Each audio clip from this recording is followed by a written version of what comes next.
Hi guys. Hello. We'll talk majorly about romantic relationships because this is the one that relates to us. I mean, on every level we would experience these heartbreaks when it comes to your expectations from life. Why do you think it's possible to control heartbreaks, whether or not you would experience heartbreaks in relationships? It's difficult to say yes to that because things don't always play out the way we think they do.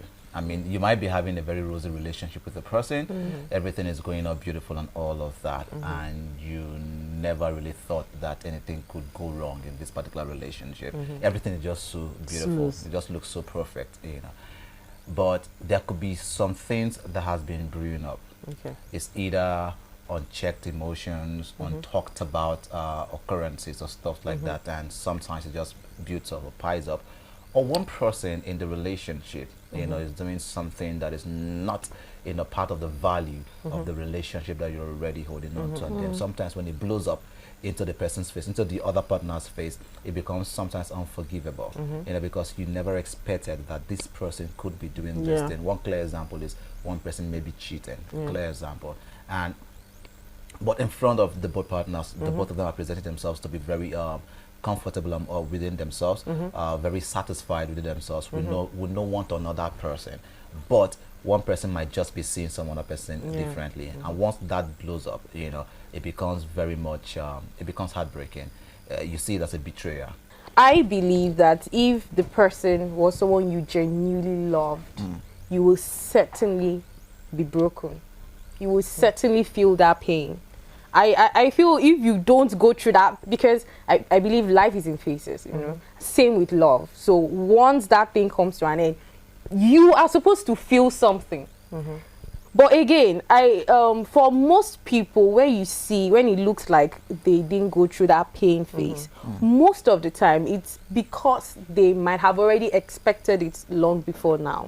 Emotional people. Let's say okay to that. But now for you, what's that thing that would actually break your heart in your relationship, or that will lead you to completely turn away from a relationship? But let's start with infidelity. You know, now, you know, over time, so I've shared with you guys how some of the principles that I've built, you know, especially myself and then with my circle. And I've always told you guys that the moment we're with a person, it means that we are with this person come rain, come sun. You know, so it's a total commitment with this individual, which means that every other person, no matter how beautiful the person looks like, you know, rich, you know, we don't be committed. And the idea of that commitment is to build something incredible, something tangible, and perhaps make it, move it to doing life with this person, you know, being with this person for life. And then along the line, there is infidelity from one party, you know. That for me will break me to the core. It's going to break me to a place where I might, as forgiven as I am, I might never be able to recover from that particular. Even if you're married. Even if I'm married, it becomes even more difficult when I'm married. Can't forgive that.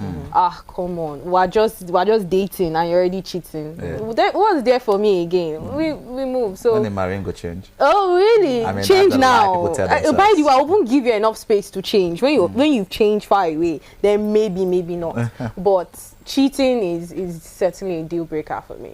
And temperamental people. You see, anger issues. I want to use the word allergic to it. Because of my kind of person, this is who I am. I don't have, you know, strength to argue or do whatever. So imagine me now having someone who is temperamental and then we have an argument and you're flinging things. No way, please. I will just disappear. So what you have is people who has demands of what they want in a relationship. Yeah, out for themselves. You know, they want, this is what I want the guy that I'm going to be in a relationship to be. These are the things I look out for in the guy or both in the girl.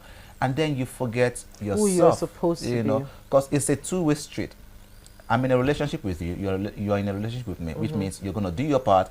I'm going to do my part. So if I don't get to do my part, I'm expecting you alone to do your part. It's already a failed relationship. So from my part as a person, I've got to learn to be thoughtful. I've got to learn to be kind. I've got to learn to understand that this person that is in this relationship with me, there are certain things that this person also needs. And I'm bringing it not personal, because a lot of times we take it outside to, you know, what we expect from these individuals. Having a conversation with my guy, you know, just last week, and then we were just talking, and then You know. But yes, we'll talk about how do you think it's the most important ways to handle heartbreaks? Have you been in one yourself? To be honest, you don't have to tell us the experience. You know, have you been in one yourself? How did you heal from that, and how did you move on from that? Sometimes, you know, one of the mistakes that we make as individuals is we try to want to keep contact with this particular person. You know that this thing is broken. I wonder why people do that. I'm sorry. Because it's difficult to let go of. Difficult to let go. It is difficult to let go. I mean, you've been invested with the person for say 2 years or 3 years, and you talk with this person every day. But relationship is gone. It's gone. Everybody that's the thing. moves. No, so it's not that easy to move, right? It's not that easy again, because first you've invested your time, your emotion, quite a lot of things, you know, in this particular relationship.